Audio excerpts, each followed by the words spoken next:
Hi, my name is AJ Joven, and I'm a contributor on the Nerds of Color. The Nerds of Color is a pop culture website established by and run by people of color. Keith Chow is one of our founders, and he's actually here today moderating a couple of the panels. And we've got a lot of content that's really set around the experiences of people of color when intersecting with pop culture. And we like to give recaps, we give analysis. There's actually a lot of really cool stuff on our site. So that I actually got into the Nerds of Colors that we do a lot of TV recaps. So we do Arrow, The Flash, Supergirl. I wrote an essay on the Supergirl, and that's sort of what got me involved in the site.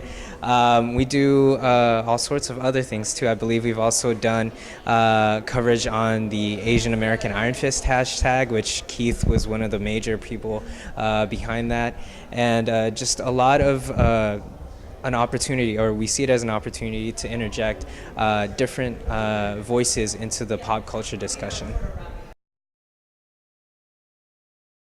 Well, what got me started as a contributor was that I started to question and wonder about my place in pop culture consumption specifically. And then I'd watched Supergirl during its first season, and there were a few things that really drew me into the narrative. First, it was set in LA. I know it's National City, but a lot of the landscape, especially in the first season, is clearly downtown Los Angeles.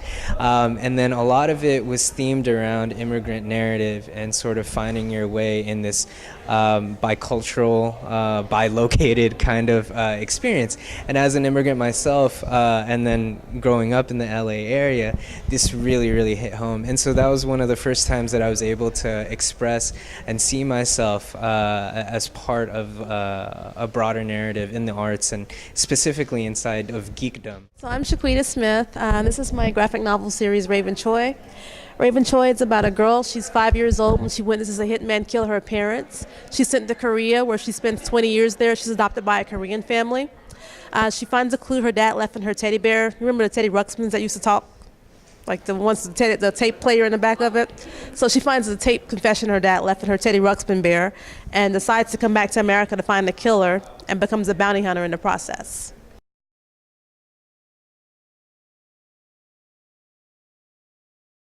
Influenced by, I went to Korea as like a study abroad trip in 2000 in college. I came back and I was changed, I guess. I knew I wanted to become a writer. So it was kind of a life-changing, life-altering experience where I knew what I wanted to do with my life.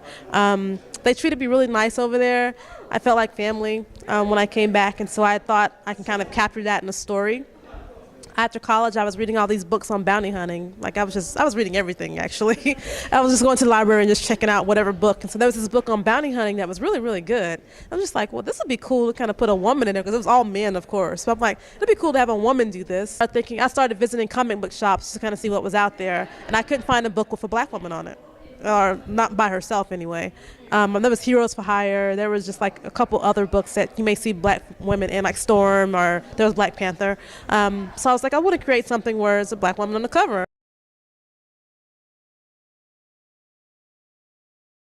Yeah, I'm financing it by myself, and like some people have kids.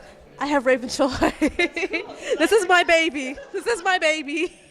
This is where my money goes right now. I'm banking on it becoming a property similar to Hunger Games or Divergent.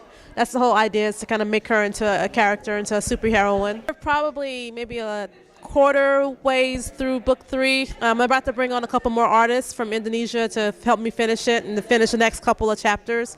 My goal with it is to get all 6 books out. It's 5 books that tell the story of Rayven Choi. The 6th book is kind of like a one-shot of showing her as a bounty hunter and a career in DC. She's in DC. That's where they're based out of. This kind of shows her kicking ass. My goal is to turn all the 5 books into one big book and sell it in Barnes & Noble. And then also just to have a property so I can make it into a film, because they say black movies, because she's an African-American woman, they say black movies don't make it overseas, but this is actually built overseas. This is a bridge to all of that, and she's already overseas. It's in Korean. So if I can sell over there, then I can sell over here. And then you don't have that excuse when I'm selling it to the Korean market as well. So it's already international.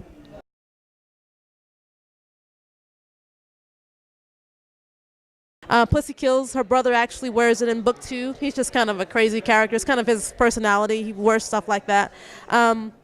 So like Pussy Kills, I'm like, he'd probably be wearing something like that. And then I was like, well, to make it not vulgar, let's put a cat on there with a shank. And it's kind of funny. I mean, it stops people in their steps at every Comic-Con we go to. So it's a great shirt.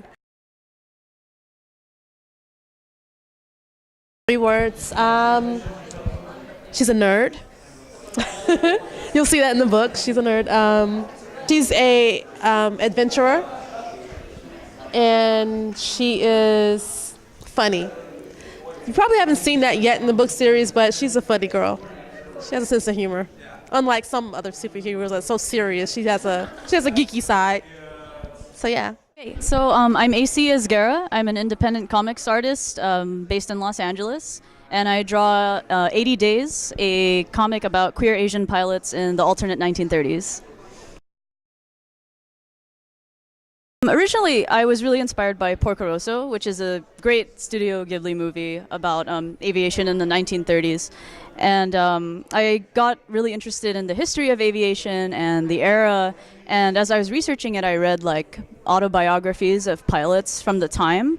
And while they were very beautiful, I also felt they were sometimes racist or sexist, or like, you know, they had blind spots for sure. So I thought, you know, what if I put an Asian fairy in the pilot seat? And the story just kind of grew from there. Yeah, there were plenty of women aviators too, and like not just Amelia Earhart. There's also like Beryl Markham and you know, so many. So you know, researching it and finding out, like, you know, like along with Western aviation, like you're like Asian and Eastern European and Middle Eastern countries and all over, we're also trying to develop aviation at the same time. So it's not as if it was like an isolated event. Like people like us have always been here and have always been part of history. I'm really inspired by old movies. I really love Roman Holiday with Audrey Hepburn. I'm also inspired by Miyazaki, lots of Japanese manga artists, Urasawa, just a whole mix of things. I mean, I read through like encyclopedias of civil aircraft. I read autobiographies, especially of Beryl Markham and Antoine de Saint-Exupéry, who did The Little Prince. And yeah, just a lot of research into the time period. I didn't know that the movie was going to be set in that time period, so when the pilot appeared, I was like, this is so cool. The Asian American community, in terms of activism, really, this is an important venue for us, an opportunity for us to raise our voice and raise collective consciousness. I remember when the Oscars So White and whitewashed out hashtags were going really big, and there was even some question among Asian Americans, not necessarily in the community. There was a lot of support in this community and a lot of awareness, but there wasn't a ton among the broader Asian American community. Mostly because we're trapped in model minority myth, model minority stereotypes. And so I think that what this does is that it raises an opportunity for us to shift the discussion, change the narrative, and then include us in the broader social questions, you know, the struggle for justice, the struggle for equality. Asians are underrepresented in media and often misrepresented in media. I think it's really cool to have an event that, you know, highlights the diversity, not just of including Asian American people, but the diversity of what Asian American people can be in all kinds of stories. Yeah, I think it's really important. I would love to be Batman. Maybe like, yeah, I mean, like it'd be really, really cool. I think it'd be great if he wasn't like, if it wasn't necessarily just Bruce Wayne, but it'd be like the Batman Beyond version of Batman. That'd be really dope. I'm still holding out hope for that. That'd be really great. So I don't know. We'll see. Yeah. Lilu from The Fifth Element. So that was my goal. I wanted to go to Comic-Con. I wanted to dress in the little white, so I can't wear that. I would have to have bodyguards to wear that and go to Comic-Con. But I would love to like put on the orange chair and just be Lilu and just walk around and like tell everybody Corbin Dallas. This is so much for me. Wow. Yeah, I didn't prepare for this at all. You know, I'm just gonna say this because I'm right next to her right now, but I would love to see a whole movie that was just about Lady Eboshi from Princess Mononoke. She was like such a badass. Just, you know, more strong, fearless women that are just doing their own thing.